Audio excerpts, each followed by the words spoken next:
Salut à toi, dans cette vidéo, nous allons comparer deux services télécoms très connus, notamment SFR et Bouygues Télécom. Alors, nous allons présenter brièvement ces deux services en commençant tout simplement par SFR. Alors, SFR est un acteur majeur des télécommunications en France qui propose une large gamme de services. Elle a été fondée en 1987, c'est assez ancien. Face à elle, aujourd'hui, se trouve Bouygues Télécom, voilà, qui est une filiale du groupe Bouygues qui a été lancée en 1994. Donc, elle est beaucoup plus récente. Aujourd'hui, Bouygues Télécom propose divers services de télécommunication et nous allons la comparer à SFR. Alors, nous avons sélectionné divers critères de comparaison très essentiels en commençant par les frais et les offres. Alors, nous avons divisé le travail en deux temps, les offres et les tarifs mensuels ainsi que les options supplémentaires. Du côté de SFR, tu as ADSL qui propose un débit de 20 mégabits par seconde. Tu as la fibre qui propose un débit de 1 gigabit par seconde et la box SFR 7 avec une option TV.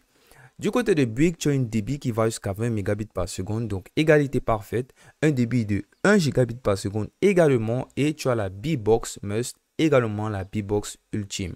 Donc jusqu'ici, au niveau des offres, SFR et Bouygues n'ont pas tellement de différence à part la particularité de leur box. Au niveau des débits, c'est carrément la même chose. Du côté des tarifs mensuels et des options supplémentaires, ADSL, c'est à partir de 15 € le mois. La fibre est à partir de 25 € le mois et les forfaits téléphonie mobile, Bouquet TV Premium, service streaming inclus sont également disponibles. Du côté de Bouygues, tu as ADSL qui est à partir de 14,99 €, un peu plus moins que ADSL de SFR qui est à 15 €, donc il n'y a pas vraiment de différence, c'est quelques centimes. Au niveau de la fibre, tu as à partir de 26,99 € qui est beaucoup plus que ce que SFR paye, donc il y a une différence de prix déjà qui se remarque. Au niveau des options, tu as un forfait téléphonie mobile, des bouquets TV, un service de streaming également inclus, donc c'est carrément pareil. À ce stade-ci, il est carrément impossible de distinguer quel de ces deux services est vraiment le meilleur pour toi. Prochain critère de comparaison, la qualité du service. Alors, le débit moyen Internet chez SFR, c'est généralement de 100 mégabits par seconde en fibre et de 10 mégabits par seconde en ADSL contre 95 mégabits par seconde en fibre et 12 mégabits par seconde en ADSL. Donc, Bouygues en ADSL propose vraiment un débit moyen supérieur à ce que SFR propose. Par contre, SFR de son côté propose un débit moyen en fibre supérieur à Bouygues. Donc, il y a vraiment un chevauchement l'un de l'autre, mais ça reste moyen, ça reste vraiment pas très distinctif. Et en ce qui concerne la stabilité, qui est un critère essentiel, tu as SFR qui te propose de bonnes performances en général avec quelques variations en zone rurale. Donc, généralement, en zone rurale, ça peut être un peu moins de meilleure qualité. Et du côté de Bouygues, la stabilité est excellente avec une performance très solide en zone urbaine et en zone rurale. Ça peut faire la différence. Bouygues est en train de se démarquer au niveau de la stabilité du réseau. Prochain critère, le service client.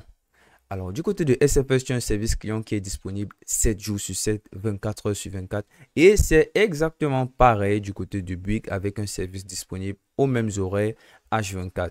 Alors, la réactivité de SFR, généralement le temps d'attente moyen chez SFR, c'est de 5 minutes contre 3 minutes temps record pour Bouygues Télécom, dont généralement le temps d'attente chevauche entre 1 minute et 3 minutes chez Bouygues Télécom. C'est assez rapide, c'est même très surprenant. Au niveau des moyens de contact, il y a par téléphone, par chat en ligne, mais également par boutique des deux côtés. Donc, c'est très facile de contacter le service client de ces deux services.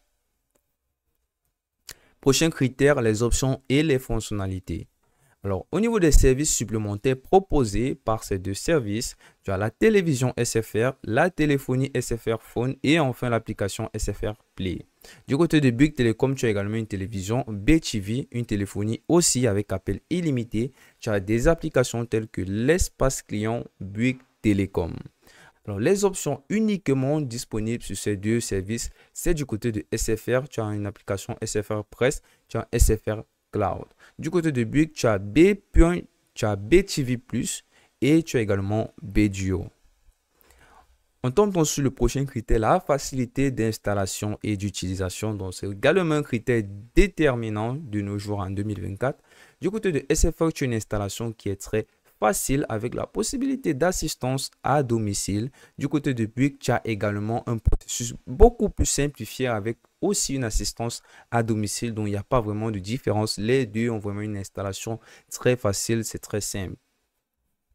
Alors, au niveau de l'interface utilisateur, tu as une application MySFR qui est intuitive et un portail web très convivial. Du côté de Bouygues, tu as une application Espace Client Bouygues et également un portail web complet. Donc, en ce qui concerne la facilité d'installation, ces deux services sont très faciles à utiliser, très faciles à installer. Il n'y a pas vraiment de différence. Avant-dernier critère, les avis des utilisateurs et la réputation. Trustpilot est une plateforme très connue pour généralement noter les différentes plateformes et les autres services tout simplement. Donc, sa véracité n'est plus à mettre en doute. Sur cette plateforme-là, SFR s'en sort avec une note moyenne de 3,2 sur 5 contre Bouygues Telecom qui s'en sort avec une note moyenne de 3,5 sur 5. Donc, c'est une légère victoire de Bouygues Telecom sur SFR en ce qui s'agit de Trustpilot.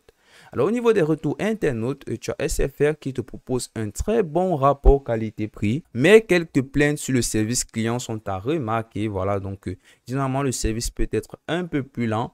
Du côté de Bouygues, tu as un très bon service client, voilà, qui est un atout. Tu as une performance très stable et fiable. Donc, aujourd'hui, c'est vraiment un avantage de qualité du côté de Bouygues.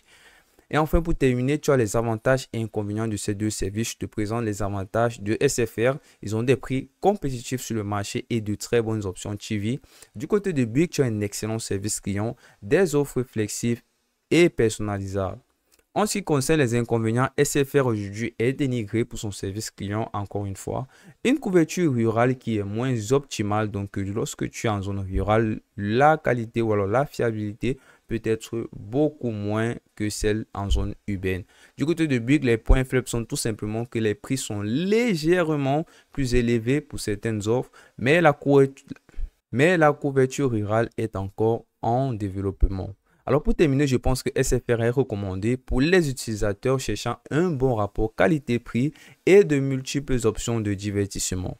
Par contre, Bouygues s'avère être idéal pour ceux qui cherchent un excellent service client et des offres flexibles et personnalisables. Voilà, c'est tout pour cette vidéo. À la prochaine.